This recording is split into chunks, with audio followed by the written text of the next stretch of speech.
The Atari Creep YouTube channel is intended for a mature audience. Regardless of the subject matter, this video may contain strong language, simulated violence, and lots of psychological nudity. Viewer discretion is advised. What's up, creepers and geekers? Chris the Atari Creep. How's everyone doing today, guys? We're going to be doing something a little different, a little out of my comfort zone. We're going to be talking about a social issue, believe it or not. Now, we've talked about all kinds of topics on this channel, and I've even vented about a few things.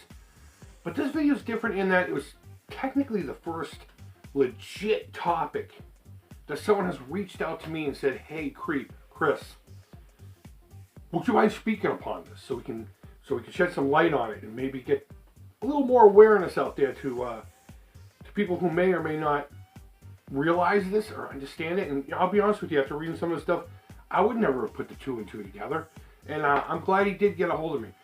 Sure, I've had, suggestions for topics, but this is different. Now, in all that, we are going to be tackling subjects such as mental health, behavioral health, as it pertains to video games and the Amico specifically. This video is going to touch on some topics that I suggest and I encourage interaction about. But I do want to lay down one ground rule. We are not here to discuss your philosophies on said behavioral mental health issues or conditions. No one here cares about your philosophy on what does and doesn't exist. No one cares about your treatment, thoughts, and ideas. Nobody cares about that, well, these people just need to these fucking people can just... Comments like that will be omitted, as much as I hate to do it. And people who persist and be a dickhead will be omitted as well. I will delete everything and everybody who does not follow to the topic at hand. There's going to be a couple of points I speak upon. If you would like to relay your feelings and thoughts on that, maybe your experiences, that's great. But these people need to... gone. You'll be dead before you even hit the ground. So a gentleman named Jamie from a website called ADHD Surprise messaged me on Facebook saying, "Hey, Creep, I wrote an article. I'd like you to speak upon it. I sent you an email. Did you get it?" So I went and looked at my email, and I got it, all right, but it was from something called ADHDsurprise.com. So I went right back and said, "Look, I'm not comfortable clicking on a link on my computer to anything that says surprise in it." I've been around the internet long enough to know the word surprise is usually not a positive thing. And we had a good laugh about it. But it turned out to be as legit can be. But when he brought it to my attention, at first I was like, okay, well, ADHD and all that, what's that got to do with anything? I asked him, send me a few bullet points. Send me a few bullet points, what you think needs to be discussed about it. And I'll go from there, because this is out of my norm anyway. So, and most certainly he did. And I got a whole bunch of notes here. I printed up our conversation on Facebook Messenger, as well as read the article, which I will put the link to down below for you to go to and read in its entirety. I am just going to brief over three specific points that he made. Now, what are we actually going to be talking about?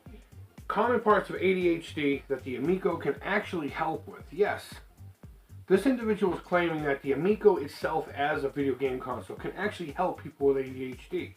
Alright, so how we're going to structure this is I'm going to speak on the point in which James wants to relate, and how he feels that the Amico can actually be a benefit. Maybe that's a better phrase for it. A benefit for individuals with ADHD. His first point is low impulse control and prone to addiction. He's talking more about loot boxes, microtransactions, pay to win kind of situations where individuals with, say, low impulse control would be more prone to spending more time and money on stuff that they generally don't need to. But that could impact their actual life itself. Bills not getting paid, stuff like that. I also think about, say, people with anxiety disorder. Now, I have anxiety disorder, but I have a really good grasp on it. People like my mom, I'll never let her go to a car dealership. Ever, never, without me there with her. Excuse me, my eyeball is itchy. You can picture the dealership trying to get her, like, dent and ding insurance, all kinds of crap, and my mom will buckle down and sign for all that and waste all kinds of money just because she just doesn't have that control. Now, whether or not you feel that these people need to have more control or whatever, that's neither here nor there. Some individuals don't have somebody there to help them out. So how does he feel that the Amico can help out? I want to read some of this stuff verbatim, so I apologize for looking down and not speaking directly at you.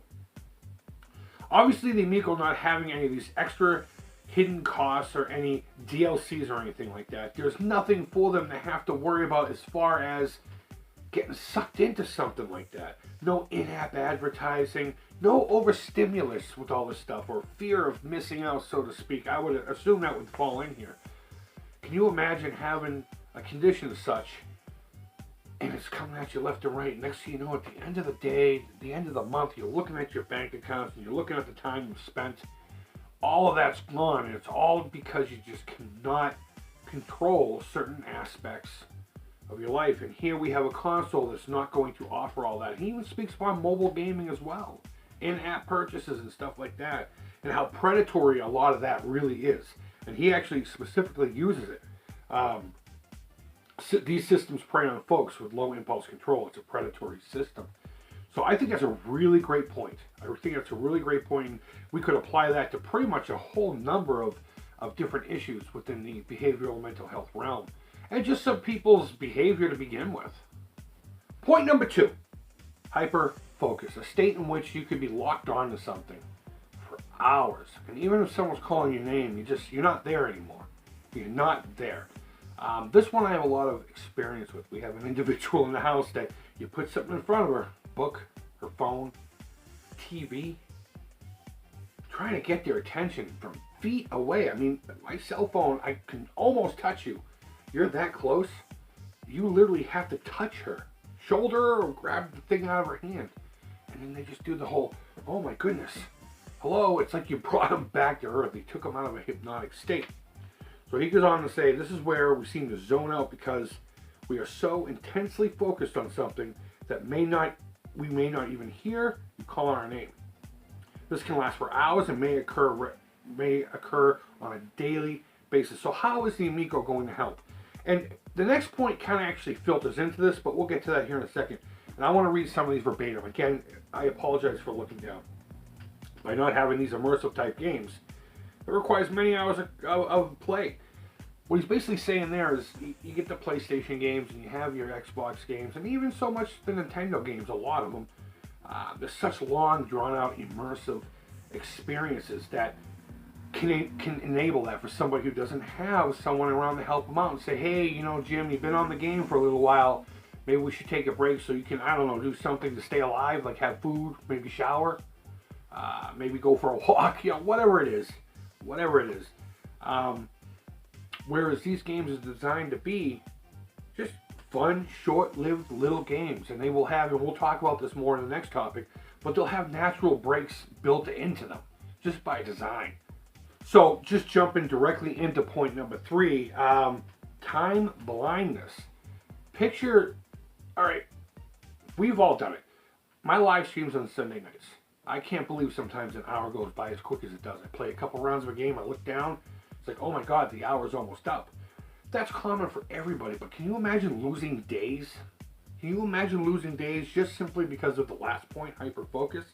So this is, again, I want to read verbatim, means we can't tell how much time is going by. It usually happens when we're in a hyper-focused state. So how is the Amico going to help?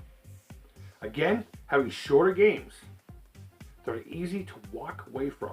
They have end of rounds. They have 3 lives built into them. And when the game stops, it will have, as I said before, a natural stopping point, a break for somebody to generally say, okay, blah, blah, blah. A lot of people sometimes don't have somebody around. I just said that. But adding to that, the couch co-op experiences. And everyone keeps talking about, well, technically this system has that. And this system is designed to have that. It's designed to have that. So in a lot of cases, they may have a friend over while they're playing whatever game. You know, Jimmy, I'm beating you and all that stuff. They have someone also to help them assist. So that's an added bonus. But I want you to think about this as well. Okay, a lot of people say, well, who is this console for? And there's one very specific argument against, well, are you really going to go to the store and buy this for little Johnny? Or is he going to be pissed because you didn't get the latest whatever? I want you to think about this real quick. Think of mom. Mom has an ADHD child. She wants to get the kid a video game system, but she's worried that all three of these points, and I'm sure there are many more, are going to be impacted greatly by getting this kid his video game system. She sees the Amico. She sees what its intentions are, the style of gameplay and all that stuff. I think the mom would be more apt to maybe try to pick that. People saying, well, what mom's going to do that for their kid for Christmas? Are they going to buy them this or a PlayStation 5? I think this is a really good point. I think that moms and dads out there freaked out not knowing how to help their children, but still want them to enjoy common everyday luxuries, so to speak. You know, just being a kid, playing video games. Are they going to try to find an Atari 2600 to get that experience? No, of course not. The kid's still going to want that brand new game console experience, and I totally get where this is coming from, whether he means this or not. So I think mom and dad are going to look at the paper and be like, well, you know, you can get PlayStation 4 or 5, and you know, you got the even so much the Switch. You know, think of Zelda games now, and how they could impact somebody who is not in control of any of these things, doesn't have anyone around them to help them. Nudge, nudge, wink, wink, buddy. You've been on the game for 8 hours. You still need to eat something, you know? So that mom sees the Amico and says, you know what? Bam, bam, bam, bam. It's a new console. It plays some games that are probably super fun. And I don't have to worry about little Johnny getting overstimulated. I think this is an excellent point, and that is exactly why I decided to make this video. Now, was I able to do this topic justice? Probably not. I'm still the Atari Creep. I'm a goofy fat Boston kid. As long as it gets the information out there and gets you to think about it, and of course the links will be down below to ADHDsurprise.com, and maybe even some links to learn about the condition itself. I think that's a positive thing. I think the more we know, the better we are as a people. And again, regardless of your philosophies on behavioral health, because I know it's all over the place. I know it's all over the place, you know. These are still things I didn't even think of. These are still things that we need to think of before we start spewing off our mouths on anything, really. I mean, you never know what the cat next to you is going through, you know. And I need to learn from that as well. I pop off once in a while. I told some kid on the Intelligent Nation, oh, I'm sorry, did my comment make you cry? Because it sounds like a victim stance kind of response. And you know what?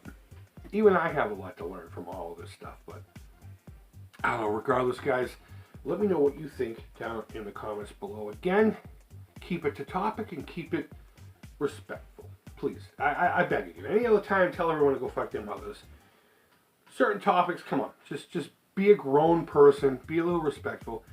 But leave feedback. I like feedback. Thumbs up, thumbs down. All feedback to The Creep is positive. Again, all the links to everything I think you need to know, including the article in which Mr. Jamie here wrote, will be down in the show notes in the comments. I may even pin it in a comment. And a huge thanks to Jamie of ADHDsurprise.com for reaching out to me. I really do appreciate it. I hope I did well by you, buddy.